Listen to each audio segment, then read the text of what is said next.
kids, how you guys doing? It's your boy Key with another tasting experience with Key Encounters. Let's talk about it. One of my favorite guilty pleasures is this particular item from Delirium. Don't get me wrong, Delirium makes outstanding beers that are great, that pair with a lot of things. It's a really interesting go-to beer for me if they have it on tap or in bottles when I go to different places traveling. Delirium is really nice, but when they came out with this particular beer, this is the beer that I love. Like, this is like hands down, and we'll get into it, but at least let me explain the experience that I normally have with this. It has like this savory, sweet aspect. It's comparable to just good vibes. Like, it's just an all-around great beer. Plus, who doesn't like cute little elephants? So this particular item from Delirium Brewery, from these guys are out of you know what? I don't want to butcher where they're from. I just want to make sure I got it. Belgium, baby. All right, so just wanted to make sure. I almost said something else. I don't know why. Maybe it's because I'm excited. So this is Delirium's Red. It's a Belgium ale, okay, with a few things added in it. And the ABV on this is going to be 8%. Now, people who know me as a person who loves high ABV. But when we come across things that are great quality and flavor, right, we're going to have a great experience, then I also will indulge in that. And usually for the price point for this, and the price point changes, this is good buy. This is a good buy for the price point. And I only usually, now 9 times out of 10, I get it in this big bottle. And sometimes I'll get them in these smaller bottles. They usually sell them in a 4-pack. And, you know, if that's available. So what I ended up doing was hooking it up. Just took the cage with the cork. I didn't want to get rid of it. Now, this particular bottle, I haven't had this in a long time. Now, as you can see, there's stuff behind me on the shelves. We've been rebuilding over the past year or two of putting bottles back on the shelf. It used to be a thing in old videos that we used to do, and this is definitely going on there as a special item. So that way people can see the diversity that Delirium does put out. As far as usually when I live stream on Twitch or in YouTube videos, I usually get the question, have I tried Delirium? And I'll say, yeah, I've tried Delirium. And they talk about all their other mainstream popular drinks, you know, the beers that they make, but they never really talk about the red. And so this is just something I'm able to showcase and talk about because it's a really interesting beer to have just in general.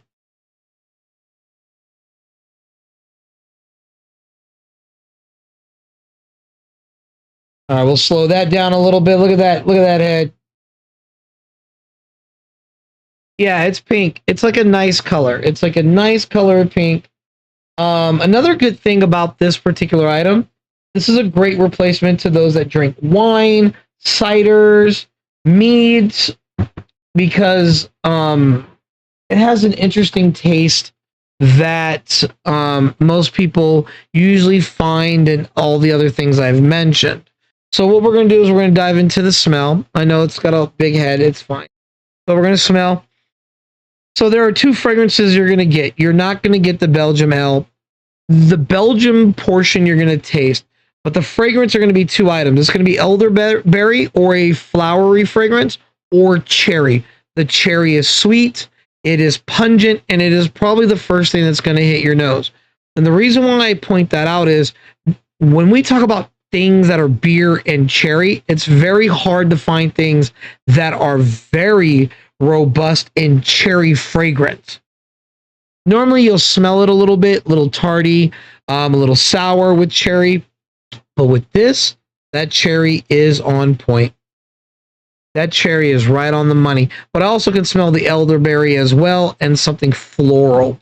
So it has a nice bouquet, let alone, I'm sorry, the bouquet and all that good stuff is great as far as fragrance. Very sharp, potent, and robust. Now we're going to dive right into it.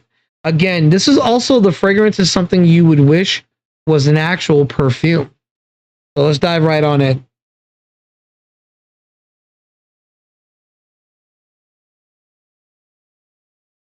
That Belgium yeast gives that nice savory aspect. Now, another interesting part is you're going to get a little bit of the citrus notes, which is going to be orange zest. Now, imagine the orange zest with the cherry tartness. And also, you're going to, because it's a Belgian beer and everything that's in play, especially the elderberry, it's going to feel like you're actually consuming a cherry with the pit still in it. You're going to get that fibrous pit tartness, that tannins from the pit of the cherry, which is an interesting thing, but that's actually the elderberry. With the tartness and the sweetness of the cherry, it kind of just works very well with elderberry and the Belgian beer, and it gives it that complexity that you're only thinking of cherry and the many layers cherry will provide. But as you let it get to room temperature, you're going to finally get that Belgium yeast. And I've always told people that Belgium yeast is an acquired taste. And once you taste actual Belgium beers with that Belgium yeast signature flavor, you will never forget it. It's hard to describe it. There's many different things we can simplify, but Belgium yeast in a Belgian beer is pretty signature. It's kind of like a sour beer or a cider. You kind of know what ciders taste like. You know what certain wines taste like. And with something like this, that cherry complements it all. So you're going to get a cherry hit with that sweetness, that tartness, and then you're going to get the savoriness from the Belgian beer. Now, yes, I could talk about the Belgian beer, and I can go into the many different layers that this projects, but that's not what you're really here for. You're looking for that genuine review, and that review is it's cherry all day. If you had to think of what is it close to, cherry turnovers, cherry Pop-Tarts, cherry cobbler, anything that's like a cherry compote, or just eating straight up fresh cherries, that sort of sweet and tart aspect, eating them down to the pit. That's what that is. So it's got this whole complexity, full body. It's nice and thirst quenching. And I guess I could leave it at that. Would I recommend this? Absolutely. If you're not a beer drinker, this is something you should try. Guaranteed. I stake my reputation on it. It is worth every penny. This is a great thing to have with whether it's a dessert item, if you're just going to drink it on its own as a dessert item, or you're going to pair it. If you're into sweet things that has a savory hit, then that's always going to be your thing. Then it's going to pair with the food you normally pair that with, and that could just be anything. So normally they'll say, oh, this pairs with fish. But if you don't eat fish and alcohol, like, how are you going to pair that? So whatever you're normally into by the description that I have given you, and that's what the stuff that you like when you pair it with your food, then this is going to pair with it. You could even drink this with stuff that doesn't pair. Because if you like it, you're going to like it with everything else you're going to pair with it. And with that said, I appreciate you guys. I appreciate you guys here. I'm just really want to go and drink this right now. I'm pretty excited. And it's been one of my favorite things to drink over the past 10 years. A wonderful beverage. And again, go get it if you see it. It's a great gift for your people that love craft beer. It's also nice to bring to a bottle share and to just share with those that want to learn about craft beer. This is a great starter. So until next time, guys, appreciate you guys. And, I'm just excited again. So sorry for the fumbling. Cheers.